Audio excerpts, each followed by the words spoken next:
You're brighter in a garret. Yeah. And we're recording. Hello, everybody. I'm Arlie Sorg, and we are here to talk about books and stories and authors and all kinds of cool stuff. Um, Unofficially, we're calling this For the Love of Reading because we all love reading. I'm here right now with Wendy and Wagner. Wendy is editor in chief of Nightmare Magazine and managing slash senior editor of Lightspeed. Fourth novel, The Deer Kings, just released, and novella The Secret Skin is coming out soon. I'm also here with Coral Moore, aka Coral Alejandra Moore.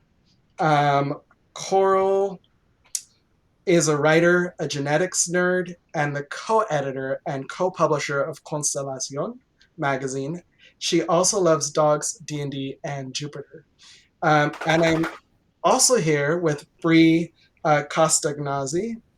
Uh, Bree is a writer, artist, and musician from New York. She currently teaches composition and rhetoric-based courses at a state university. She is co-editor in chief of Solarpunk magazine, and just logging in right now is Therese Mason Pierre. Therese is a Toronto-based writer of poetry, fiction, and essays. She is the co-editor in chief of Augur magazine. Uh, I saw you were just eating chicken nuggets, Therese. I saw on Twitter. Share. I want chicken nuggets. So hello everybody. We have one or two other people still coming, but they'll pop in when they can. Welcome, welcome. So let's get into it. We're going to talk about reading. We all love reading. We all probably grew up reading, and now we're running magazines. And part of how we got here is because we love reading. So um, and anybody can jump in, or if you want to raise your hand or whatever. What were the first books or stories that stand out as important to you when you were younger, when you were first getting into reading genre, or into reading in general, if genre came much later, however you want to approach it? I can jump in, I guess, Jump. since everybody's waiting for everybody else. Everyone is shy at first. My first genre reading was actually Stephen King, and it's a funny story how that happened because I had been reading in the kids section, and I had read like all the Black Beauty books and all the Babysitters Club's book and all those books, and there wasn't anything in my library that I hadn't read in that section. So I started wandering off, and the horror section happened to be like right next to the kids section, so it was literally where I stumbled, and I started looking at some of the spines, and I was like, oh, that looks neat, and the names looked interesting, and I started pulling them down. And I couldn't have been more than 13 or 14 when I started reading Stephen King. So those books really, I think, shaped a lot of how I came to love genre and how I came to write genre. And then kind of later on, when I started getting into science fiction, I know it's a little bit topical because of the movie that's coming out or has already come out. Dune was one of the first books that really affected me. And I mentioned this in a Twitter thread a little while ago because the women in there were seen as dangerous. They were seen as, people you didn't mess with. And that was the first time I had come across that in a book where the woman was like, wow, don't mess with her. She's going to mess you up. So I really appreciated those growing up because they showed me that you didn't have to keep within the confines of what a lot of those other books in the kids section had told me, little girls like horses and little girls like dogs and, all of those things. I mean, yes, we do, but we also like things that are scary. So Nice. From Stephen King to Dune. mm-hmm. Nice. Are you excited for the movie? I am, but I'm not going to theaters right now for, reasons. So I'm going to wait till it comes out in streaming. But yeah, I am excited for it. Nice. That's awesome. What about anyone else? I can go. It's kind of strange because for a long time, when I was younger, I used to read a lot of like folk tales and myths. Like I would read like Brer Rabbit stories or Anansi stories. Ricardo Keynes Douglas is a Grenadian, I believe, Caribbean writer, and he would like make all these sort of like picture books for children, sort of centered around Caribbean history and Blackness, and I would read that. But actually, I had not considered that spec because I just did not think that Black people wrote spec. I discovered this in 2016 that Black people wrote spec. So that's what I had been reading, just like mythical creatures and monsters and things like that in the context of culture and history of the Caribbean. But my first real I knew this was fantasy type thing that I read was the novelization of Shrek. It was like the first a book, no pictures, it was 100 something pages that I read, and I was very proud of it. And I was like, I know Shrek is fantasy. And it was that was the first thing I had read. And then I went on to the Percy Jacksons and all that stuff. Nice. But yeah, that was my introduction. Nice. I also got into genre through mythology, actually reading mythology books. So that's funny. But just to your thing about Black people in speculative fiction, it's part of why representation is so important, in my opinion.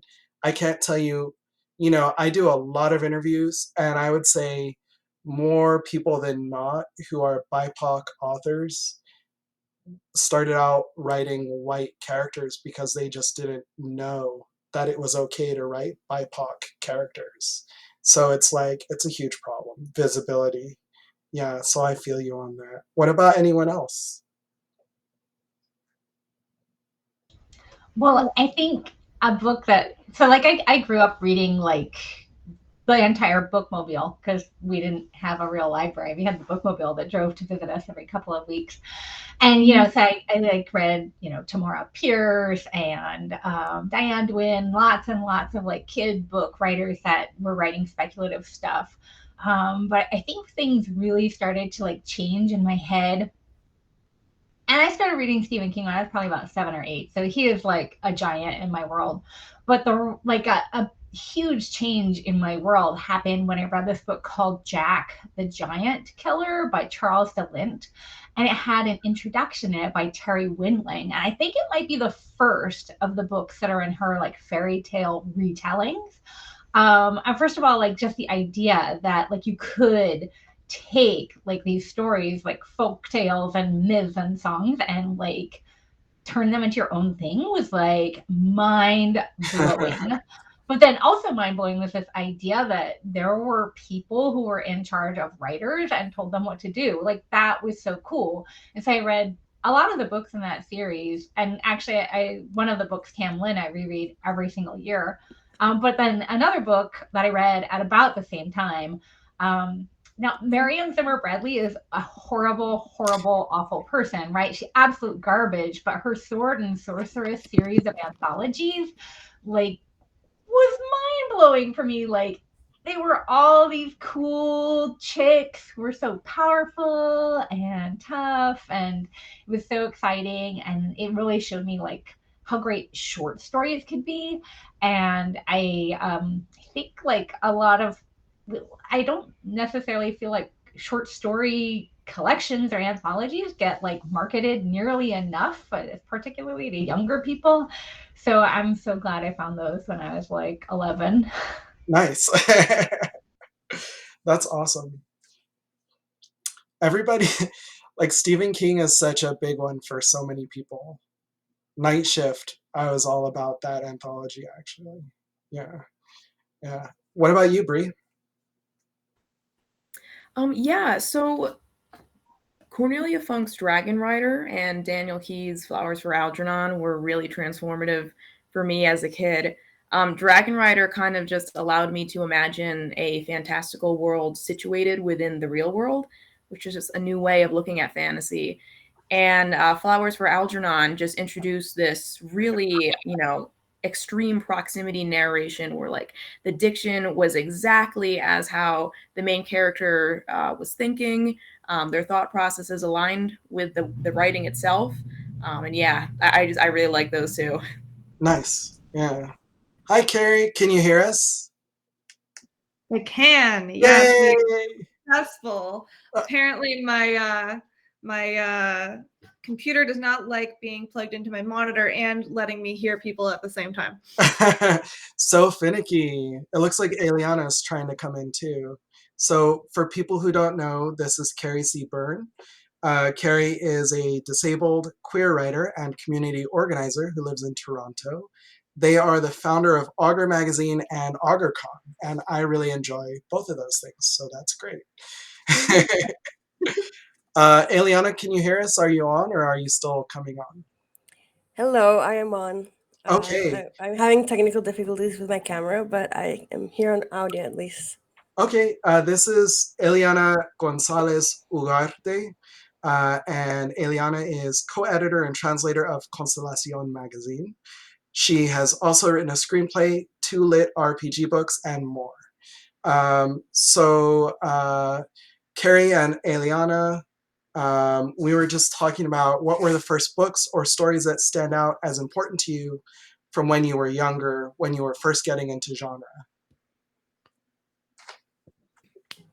Genre-wise, it has to be James and the Giant Peach, I think. Oh. I think it was the first book I read that was like just straight out fantasy. I think I was 7 or 8. And I was just fascinated because I had never read a chapter book, first of all, like finished it. I wasn't a fan of them. I really liked picture books. And they kept telling me in school, no, you have to read chapter books. That's what you have to do. I'm like, but they don't have pictures. And that did have pictures. Not big ones and like colored ones, at least the one that I had. But the cover was gorgeous. Cause I don't remember the artist, but it was like this amazing artist that did the cover, who actually worked on the movie, like the whole aesthetic that the movie also had. So yeah, it has to be James and the Giant Peach. And then I started writing fantasy when I was about that age. So I think that was pretty much my first experience with genre. Nice. I actually remember that from my childhood too, and I totally forgot about that. That was a really important book for me, and I don't remember the details of why, but I just remember it as being large in my childhood. That's funny. Yeah. What about you, Carrie? It's interesting when I think about this because I didn't read a lot of genre when I was really young, I don't think. Like, I mostly watched it. Like, I was deep into Sailor Moon. I was recently on a different panel and I shared an anecdote where I used to measure time in Sailor Moon episodes. But I was really into fairy tales, I think, when I was really young. I think that's the first part. But like a lot of the reading that I did in elementary school, first I was a late reader. I had a really hard time reading. I didn't start reading chapter books until a few years late, probably late. And it was mostly like, I don't know, like Babysitter's Club, Pony Club, lots of clubs, like that entrepreneurial energy coming out young. Yeah.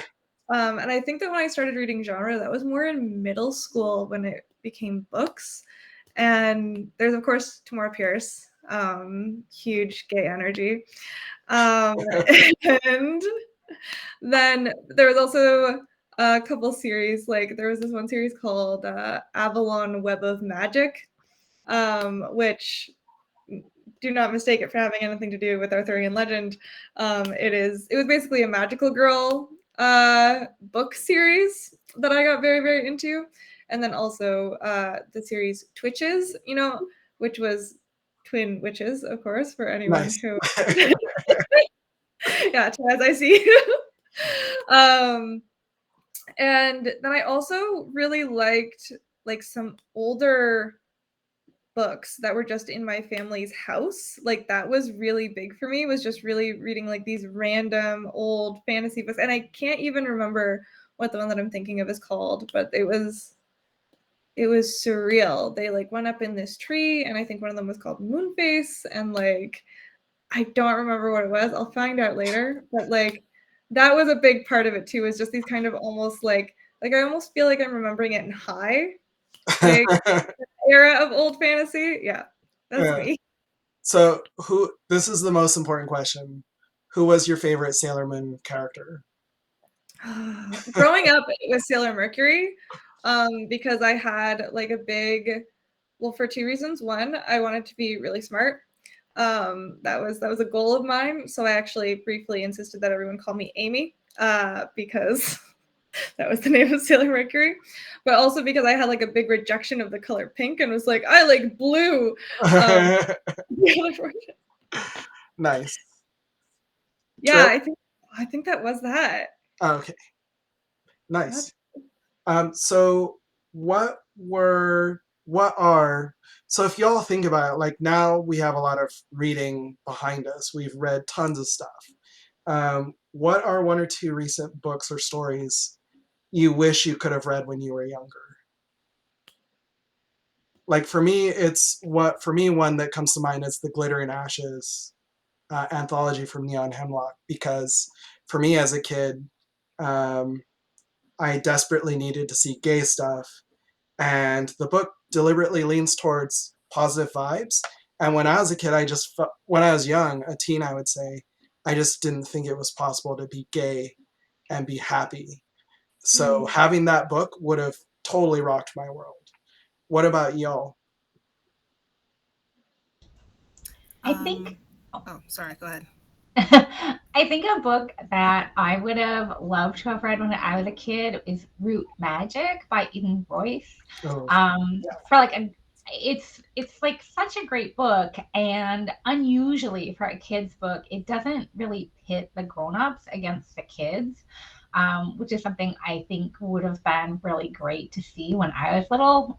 And I mean, I think I just would have really loved to have seen, like, I think it would have been really helpful and important to see, like, Black kids doing magic and being empowered. Because, I mean, I grew up in the 80s when pretty much if you saw Black people on TV, if it wasn't the Cosby Show, it was probably like Roots or something. So I think it would have been great to have had, like, these kids that I would have really identified with.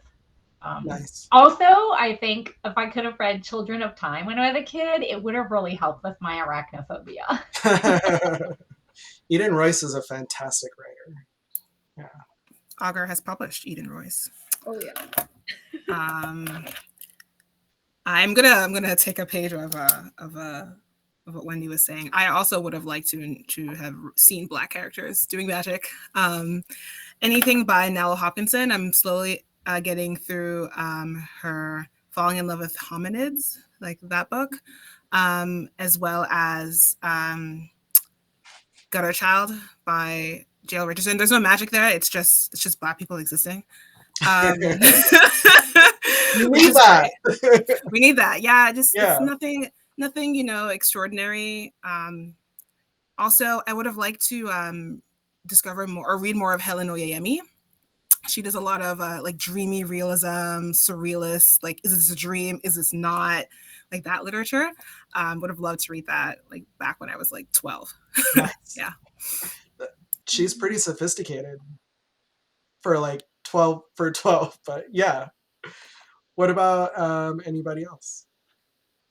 I mean, mine would be a terrible children's book, but along the lines of what I would have been reading as like a teenager. I just finished reading C.L. Clarke's The Unbroken.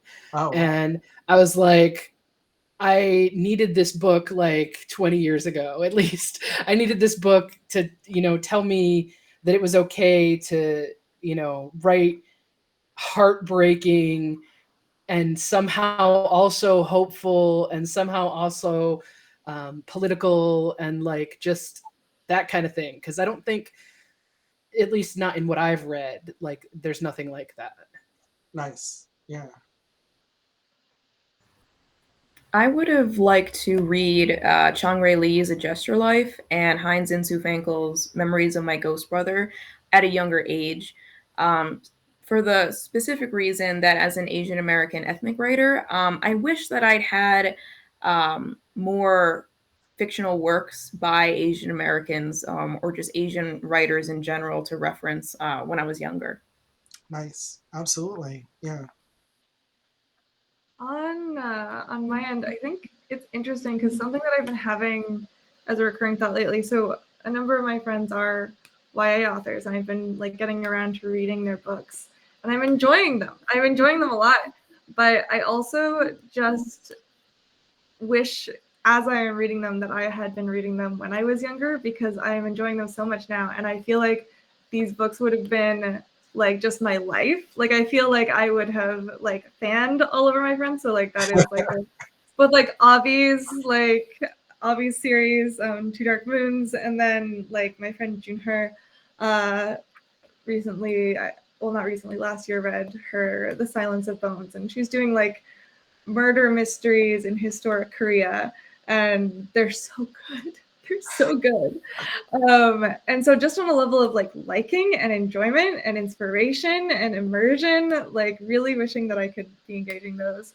I think what's interesting for me is that I had so little self-awareness of like which characters I did or did not identify with when I was young, that it's interesting on that end when I think about it, because I gravitated towards a lot of like very trans content.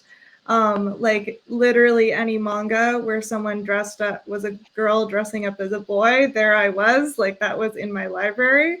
And Arlie, I've been thinking about like from what you said, like I'm realizing like how many of those characters like, or like how many trans characters in like manga that I was reading were like dying, or like trans spectrum characters were dying when I was like 13, 14. So like that's an interesting thing that I don't think that I like, because I always remember those very fondly as like, oh, I found the existence in the manga that I was reading in a way that I did not in any of the books or the shows that were on.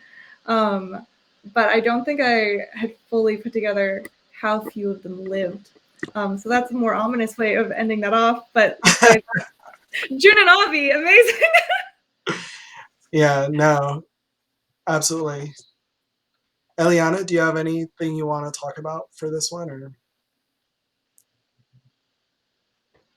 Yes, sorry, I'm still trying to fix my camera. No worries. So I was thinking about the fifth season actually, because I read it like recently, but when I did, it was like super surprising to me that you could write so well in different times and everything. Like I was like flabbergasted by her, because I just loved it so much. And like I hadn't read a fantasy novel that moved me so much in such a long time. And I wish I had found books that weren't traditionally like just traditional epic fantasy, and like the whole it's just so different from other fantasy books that I've ever read. uh Especially because and they're not all white characters. Like my whole issue with fantasy and sci-fi has always been that, I mean, how do I write my own stories? Are my own stories valid? Do people even care about someone writing from Paraguay? Like, and what can I write about Paraguay? Like what is there interesting to tell about where I come from? Because I never felt like uh I was exactly like the narrators. Like I couldn't feel identified with them.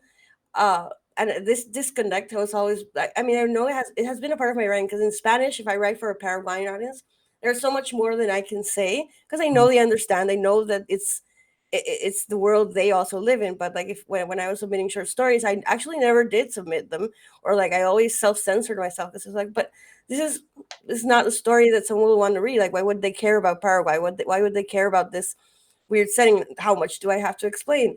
And that novel is just like, it just throws you into this world. Like it gives you absolutely no explanation as to why this world is broken and what the magic system is and everything. It's like, here it is, a great adventure, just go into it, I guess. And then I also wanted to mention small changes over long periods of time. It's a short story by K.M. Sparsa. I always say his name wrong, I'm sorry. Oh yeah, yeah. Just because I mean, I didn't get into short stories until much later, but also it's a trans vampire. And oh my god, like when I read it, I was like, oh, where has this story been my whole life? Because I grew up as a Catholic, like reluctantly, because that's what they taught me. And around when I was 13 or 12, 13, I started rebelling against it, and I decided religion will not be a part of my life. But I still always had the kind of Catholic guilt that they teach you, and they like that religion in itself like tries to steer you towards. And like seeing that it's written, and then the people like to read about that stuff, and like just it matches everything I love I love vampires, and I love being able to see my own conflicts in life, like put on a story. So I guess But when I read that, that was my thought. It was like, where has this story been my whole life? Nice. Yeah. I love that we're kind of organically talking about visibility and the importance of it, because I feel like people who don't understand that issue just really don't get it. And I really want more people to understand it. So that's great. Uh, so if we talk about challenging genre, and I think we kind of touched on this a little bit already, but if we talk about challenging genre or transforming genre or pushing genre forward, who are the writers that come to mind for you? Or what are one or two works that you feel are doing this? And if you don't have any ideas about it, it's fine to not say anything. But if there are people that you think should be talked about, then please do. For me, I feel that N.K. Jemisin is pushing genre boundaries just by virtue of being a Black writer writing about Black characters. How Long Till Black Future Month is just immensely special to me. It's my favorite anthology. It's full of short stories that explore, BIPOC narratives, queer narratives. It's all set in context of sci-fi, fantasy, even historical fiction. And it's just overall, it's just a wonderful anthology, and she's a great writer. Yeah, she's actually the person that I would talk about too. The City We Became is like an amazing book. It's so complex, structure, plot wise. People underestimate it. I don't think that they understand everything she's doing there. It's not just about representation, but it is also about representation. Yeah, I can't even. Yeah, someone else. I'm gonna pitch yet another Black writer. It was a writer that I mentioned at FIA when I was on the panel with you, Arlie. This short story collection called Friday Black, and the author's name is Nana Kwame Adjei-Brenyah. And this book is so surreal. Like when I read it, I was like, oh yeah, the cover looks beautiful. It's like on my shelf right now. I'm like, so I picked this book up. I did not expect it to be speculative. I did not expect it to be surreal and weird and ridiculous. And like the premises of these stories are just like, what? Like, why would someone even write that? But then the author just takes it into these really wild places. And I would consider this book spec. I would put this book in other genres as well. It's just like this author is just doing like amazing things, and I can't wait for his novel to come out. And it's just great. The short story collection is called Friday Black. It came out in 2019, I believe. And it's just beautiful and weird, and I love it. Do you want to show the cover? Oh yeah, I'm gonna like slowly like inch over to my bookshelf. So it looks like this. Yeah. And it's got like the all that inside. That looks really pretty. I picked it up like just because of the cover. And Roxane Gay said, read this book. I feel like it had like a lot of critical acclaim when it first came out, and then people stopped talking about it. So I'm really glad that you brought that one up. Yeah, I love it. Carrie, you looked like you were ready to jump in. Yeah. I have been really enjoying the Tencert series.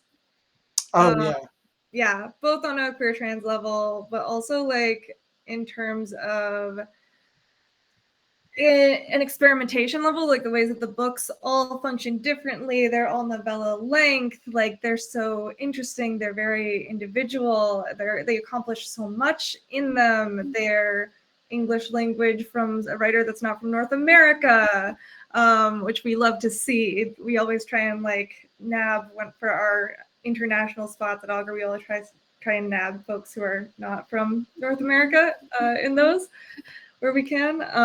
And I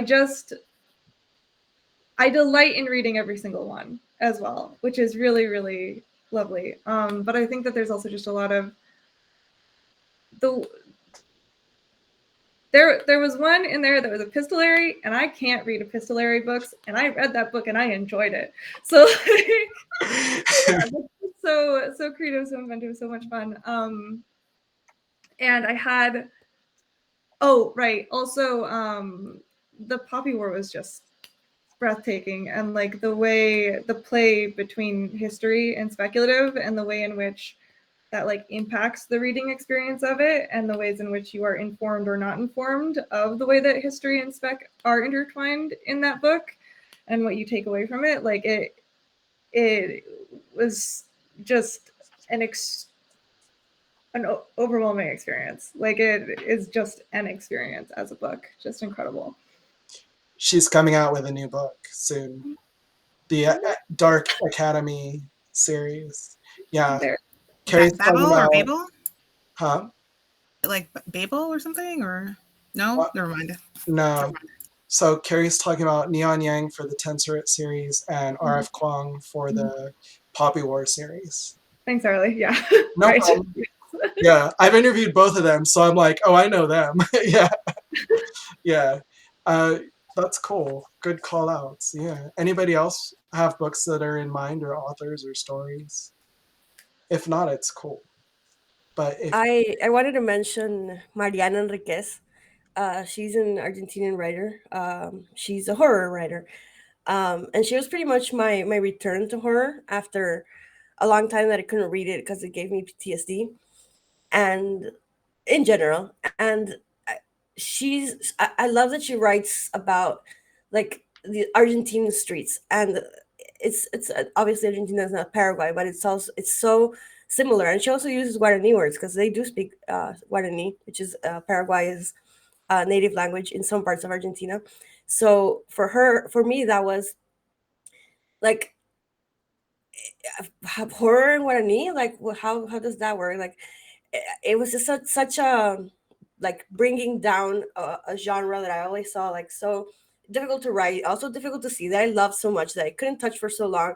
It was like bringing it down to earth. And like I think one of her short story books, The Things We Lost in the Fire, has been translated into English.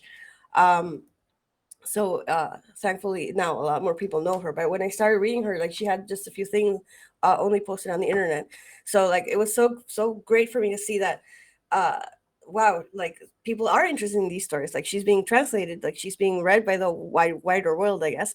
And now she's like the figurehead for horror in Latin, it's like sort of in Latin America. So just seeing her like her career move forward that way, and also just how people are like it's a validation that people are actually interested in different types of horror, in different perspectives and all of that. So if any of you like horror, I really recommend her because like she's so good. Like I even in Spanish, like I was amazed by her prose because it's so simple and so beautiful. I was mind blown by her. I still am whenever I read anything about her. I still haven't been able to read her first book though, because it's really long and it's very, very horrific for me at least. So I'm putting it on hold for a while until I can actually read it. That's cool. I think at least half of us on this video like horror, maybe more. So yeah.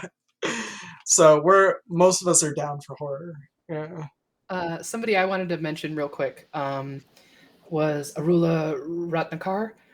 She's written 3 novellas so far for Clarkesworld. And what I think she does that is absolutely fabulous, she writes very crunchy science fiction, very science-based science fiction. And it's also very queer, and it's also very much like a woman's point of view, which you don't see a lot in like very hard science fiction. And I feel like we could use a lot more of that, just in general. Nice. Excuse me. And yeah, that was all. Do you have?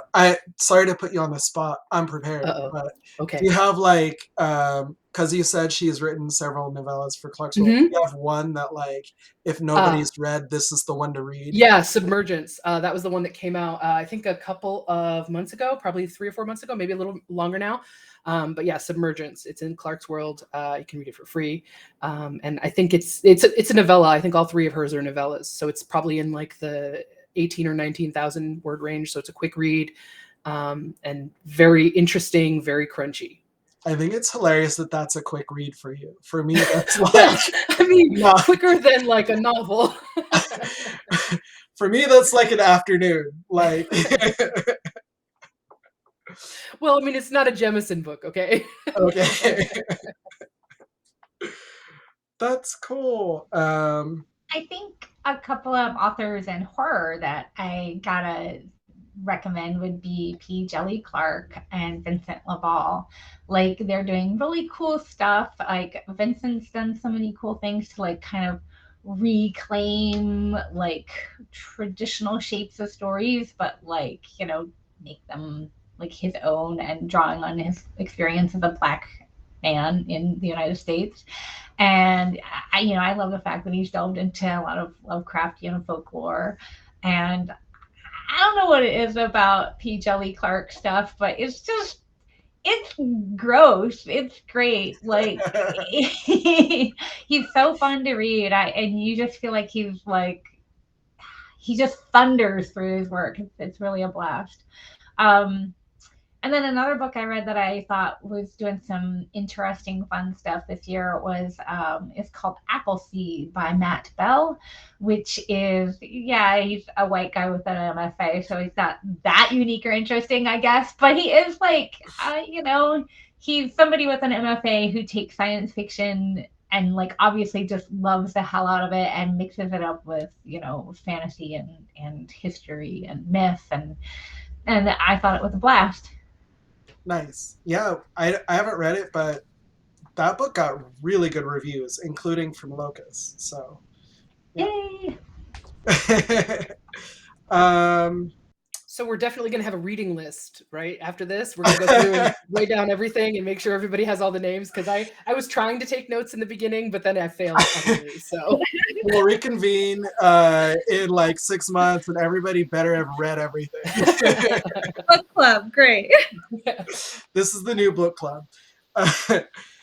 So are there important? So let's talk about your magazines just briefly, because we all do magazines. Are there important differences between fiction you like to read and fiction you'd buy for your magazine? Or do you feel like they're pretty much the same thing? And anyone can chime in, or if you don't have anything to say about it, you don't have to. So I think by and large, they are the same type of story, I think. However, because we went into Constelación with a pretty clear vision of what we wanted to do, in that we wanted to publish Latin American and Caribbean authors at least half of the time. That has definitely skewed us away from a lot of the more traditionally published stuff or the traditionally published authors in other magazines, because we have to have,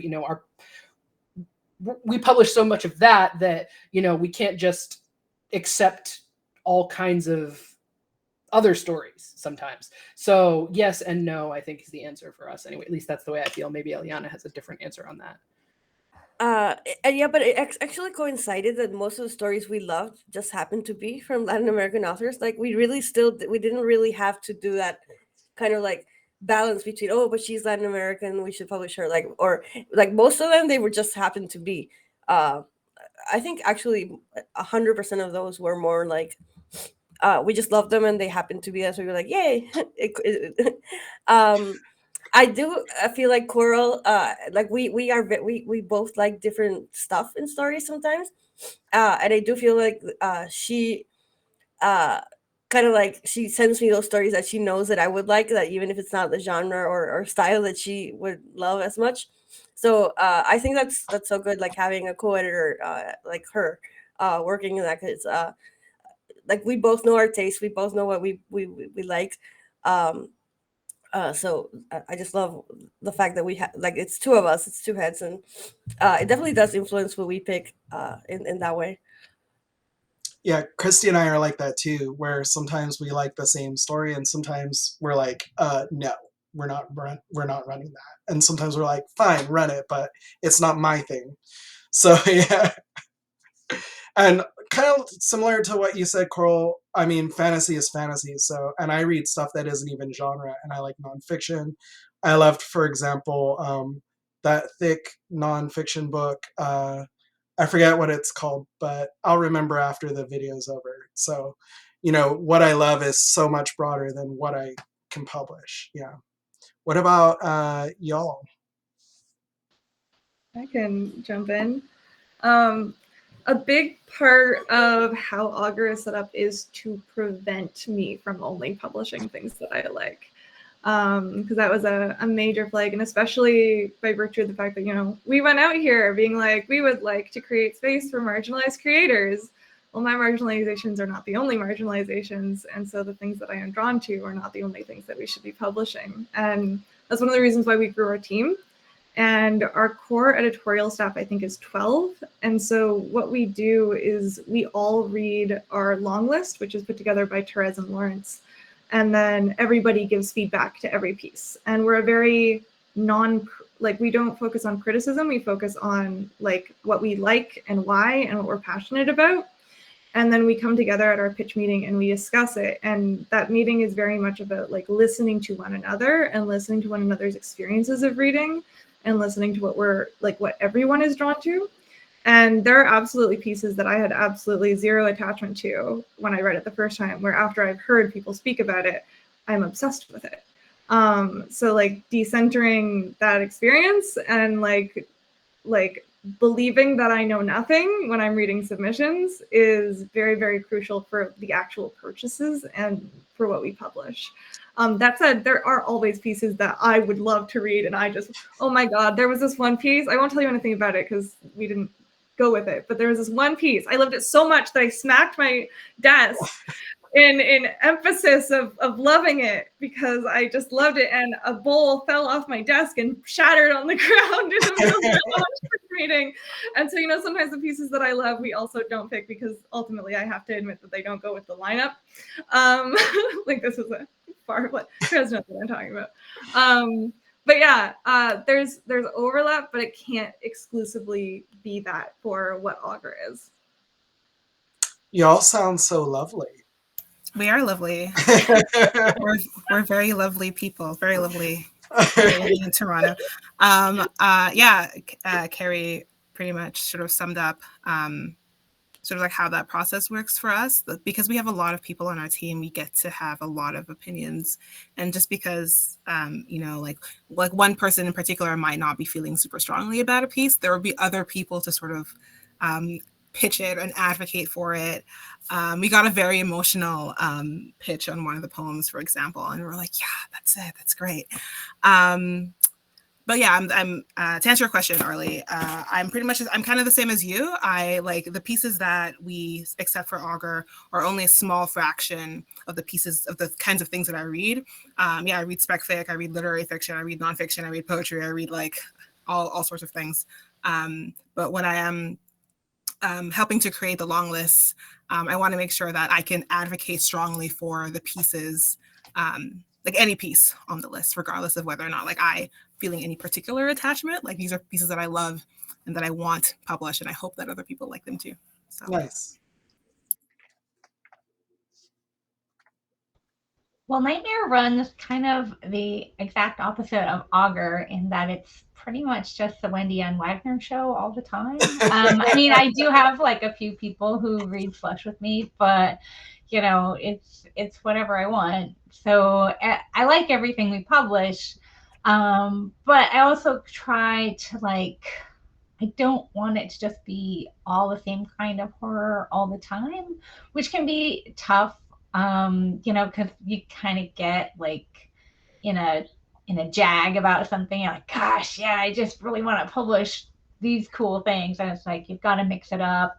You know, there needs to be horror in there that's like big muscular pieces, and there needs to be slippery, wriggly pieces, and you know, there needs to be like real world horror, and there needs to be supernatural horror. And we run dark fantasy too, like whatever that means to you or in me or whatever. So I'm always trying to push myself to like not just buy all the same stuff. Like, okay, yes, this is like another totally gay story and you want to buy it, but maybe you already bought 5 of those. You know, things like that. I do feel like it kind of gets gayer and gayer, but Get much gayer than the John Joseph Adams era. I think maybe, yes. We did get one criticism about that already. Aww. It was pretty great. Made me happy. That's funny. And I think horror more than possibly other genres is misunderstood by people who are not horror people, and they kind of like, you know, they'll be like, oh, I don't like horror, I don't like all this slashy stuff, and I'm like, that is just go away, we can't talk. Yeah, that's another thing, is that like horror is about like so many different kinds of things, and so I think it's like really important to represent, like, yes, sometimes there will be stories that will scare you and sometimes there won't, and like that's the point. Sometimes it's just about being like incredibly dark and depressing. Yeah. What about you, Bree? Yeah, so I love, ethnic writing, whatever can fall into ethnic writing across all genres and all mediums. To me, it's all great. Solarpunk magazine, you can probably guess what we publish. It's only works that are in the solarpunk subgenre of sci-fi and fantasy, which is awesome because I also love ecofiction. And there is also a lot of ethnic writing and new and upcoming ethnic authors within the solarpunk genre. Do y'all lean like dark fantasy, dark stuff, horror stuff at all, or not really? Not really, in the traditional sense. Usually we're looking for stories where the conflict, rather than, originate from, I don't know, like dystopian climate disaster, environmental decay, or war, or anything like that. We look for more interior stuff that happens within characters. But so with that said, there certainly is room to squeeze some of that other horror genre stuff into works. Nice. I am very excited about this. I just followed you on Twitter. I am very excited about this. Yes, you have a Kickstarter, right? Yeah. Yes, we have a Kickstarter, and we are almost to our $24,000 goal, which is going to fund our entire year's worth of our first year's worth of issues. So we're very excited about that. Excited for you. I think I'm writing something for you. I can't remember when, but yes. I think you are. Yes. Look at that. Nice. You guys just reminded me that I don't think I backed it yet, so I have to go find the Kickstarter right now. It was on my list of things, but hadn't gotten around to it yet. I feel like solarpunk people have tendrils. Like, I went to Odyssey with a solarpunk person, and Christy is friends with a solarpunk person. So I feel like your magazine just has relationships with a lot of people that we know. Yeah. Do you have a M. Darusha Wem on your? Yes, we do publish have them. Yeah. I publish them. Yeah. Oh my god, that's amazing. So let's talk about TV shows and movies briefly or real quick. I'm gonna kind of combine the next couple of things because we're running towards the end of the session already. I don't know why I came up with so many questions. But so TV and movies. How much do you think movies or TV shows influence what you like in terms of fiction? And what would you really want to see movies and TV shows learn or take away from books and stories? I actually think that I have been influenced the other way around than the question that you asked. I feel like my reading and my changes in my reading habits have changed what I like to watch. And specifically, I can see this happening because so much of what I enjoy in speculative fiction and fiction in general is like character-driven fiction, where the character is the most important thing. And I find now when I try to watch a show or a movie, if I can't find a reason to root for the main character, like I don't watch it. And there have been so many times when people are like, you need to watch the show. And I'm like, why? They're all terrible people. I am not interested in watching a show about terrible people. Like I need to want them to win. That's why I'm watching. And I think I got that from books mainly because that's where I have always had that feeling when I'm reading, that I'm rooting for this person. I'm reading to find out what happens to this person because I need to know. And so that has kind of bled over into my television and movie watching, I think. Nice. And that was a multiple part question. I don't know if I hit the end of it. Did I hit the end of it? I don't know. The other thing was like, what do you want movie and TV Oh. and movies to learn from books? And I think the answer overlaps. Yeah, more Yeah, I don't know. characters that people can root for. Don't make every character in your movie a terrible person, because no one wants to root for a terrible person. That's pretty much it. Yeah, and our US film and TVs do make a lot of, toxic characters as their protagonists that are Yes. like, I'm gonna win at the expense of everybody. Yeah, I'm gonna take down everyone in my way so that I can climb that ladder and win. And I just don't have time for it anymore. Yeah. Nice. I think movies and TV shows greatly influence the kinds of things that I like, the kinds of things that I read, the kinds of things that I write. Like, that's, for example, that's mainly the way I will consume like superhero media. Like, I'm not like a big comic book reader, but I've seen all the Marvel movies. I'm watching superhero things on Netflix all the time, and it's gotten me really interested in that kind of world and the sorts of like ethics surrounding it and the culture surrounding that. But I only get that from like TV and movies. Nice. Yeah, that's one thing. And I will also second Coral's note on just like characters that aren't terrible. The only way I will tolerate a terrible character is if they grow and change and learn how to be a good person. Like, I can hate you in the beginning, but like by the end, I want to love you. You know, I'll wait. I'll trust. But you got to change. You got to be some movement. You know. But then, do they get a pass for their earlier stuff, or should they be punished? They need to be held accountable. Like, I will, like someone like Zuko, for example, from Avatar, right? Terrible person, and then like at the end, you know, you just love him. You know, like that's the paragon, but you know. I love Zuko. Yeah. Yes, absolutely. As an industry in general, I just like that they're starting to realize that, like, if you're writing something about Mexico, then get a Mexican writer, get a Mexican team to do your design, and not what your vision is of that country. I wish that there would be more fantasy shows from not just white authors, like Wheel of Time, and that's now coming up soon. I'm super excited to watch anyway, but or Game of Thrones and like The Witcher. Like, I love that they're going towards like, okay, fantasy series do work, and I do like that the industry is also taking that into account. Like, just get people from the place that you're actually writing to do the work, because I mean, that's the only way it's going to be accurate, and it's probably going to be good. So like Coral said, like the other way, it happened to me also the other way around. Like, the things I read now are like skewed towards other stuff that I want to see on TV.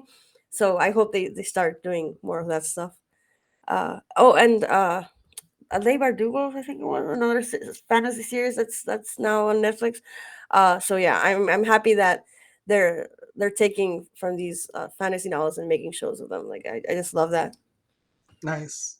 Yeah, I mean, thinking a lot lately, the past few months, about how culturally speaking, at least in America, our ideas of both women and of people of color have been written by straight white males for like decades. And so the impact that has on culture is just tremendous. And we're basically, on different sorts of conscious levels, subconscious levels, both in terms of the way that we strive to behave or what we think is normal. It's bizarre when you think about it, that straight white males are like, this is how a woman behaves, this is how a Black person is, this is what Black culture is, and it's being controlled largely by that culture, straight white males. So it's I'm really glad to see less of that. Yeah, anybody else? I can chime in. I just wanted to give a second to see if anyone else wanted to go first. I don't think I'm going to directly answer your question, Arlie. I'm going rogue. But because I was thinking about this from the moment that I saw this question, and like I don't know that my either influences either, but what I did start thinking about is, for me, I think reading is a very immersive practice. Like I think I read and I am immersed, and it's a lot about enjoyment. And then it's only like later I think about craft, like when I think like, oh, I love this book, and then I'm like, okay, now I have to think about why. But when I think about like a lot of my moments when I have like storytelling breakthroughs as a writer, it's when I'm watching things, which I think is really interesting. So no spoilers, because I'm sure not everyone has finished it, but like I just finished Squid Game, and the way in which the end of that show functioned and the respect that was given to like the way that action fell and was concluded, like was so brilliant, and also so not North American, from what I've heard from the folks that I've been speaking with, because I am no expert. And the amount that I learned there about like how to wrap a story or how to play with story endings, and I won't give anything more specific than that because I don't want to risk it, but that was fantastic. And like when I think about like the amount that like growing up with Studio Ghibli influenced me, even though I'm sure I can't access necessarily all of the storytelling mechanisms that are functioning in those films, like I think that I pay more attention as a creator and also as an editor when I'm watching things rather than reading them. And I think that that's really interesting. And even just on the level of like dialogue and something like Schitt's Creek, and like paying attention to how they build character tension, that jumps out at me a lot more than when I'm reading. I loved Schitt's Creek. Canadian represent.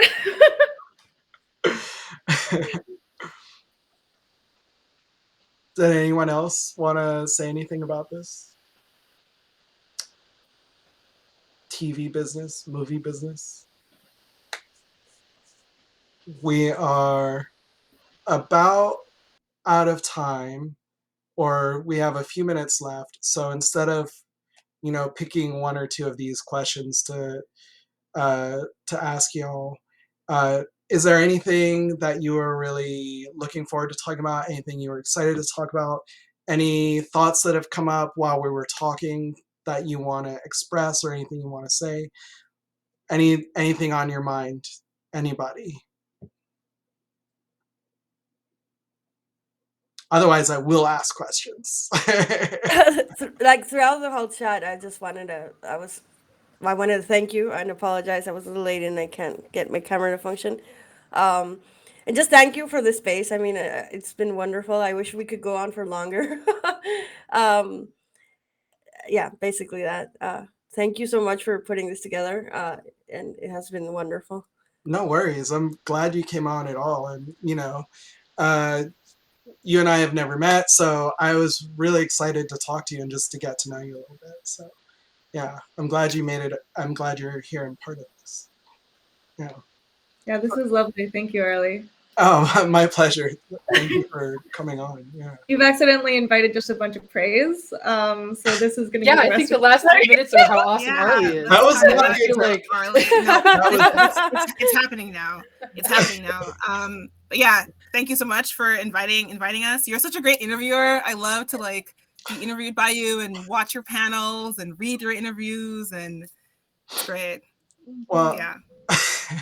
I really appreciate. I'm gonna say, Arlie, you sure know how to pick cool people. I just feel like everybody here had so many great books to recommend and so many cool insights. And it was just great to hear about the different ways that every publication is working. And I don't know, it's just so exciting to get to come to connect with people who like to read like we do. So thanks for having this idea. Yeah, I feel my pleasure. I feel the same way. Like it's such a cool group of people, and with different perspectives, different experiences, and yeah, just like this would be awesome to just be hanging out at a bar and just talking about this someday. It'll happen again. Yeah, after a D&D session, of course, Cole. Of course. Do a D&D session first, and then go to the bar and talk about books. Oh Oh, depends on the length of the D&D session. I will just say that. Greg But, and I are used to 10-hour sessions. yeah, I can go Oh, forever. wow. Yeah. Those- It's because that's that's a how long it marathon. takes. That's how long it takes to braid my hair. So I can stay awake for 10, 12 hours. Yeah, that's fine. That's nothing. That's nothing. Yeah. Well, thank you very much, everybody, for joining me, for making time in your schedule, for doing this, for coming and hanging out and sharing your thoughts and opinions and experiences. I really appreciate it, and appreciate you being here. And I know you're all busy. We're all busy, so I really appreciate your time and energy and focus. And I hope the rest of your weekend is really good. You too, man. Yeah. Yeah. And everybody. Mhm.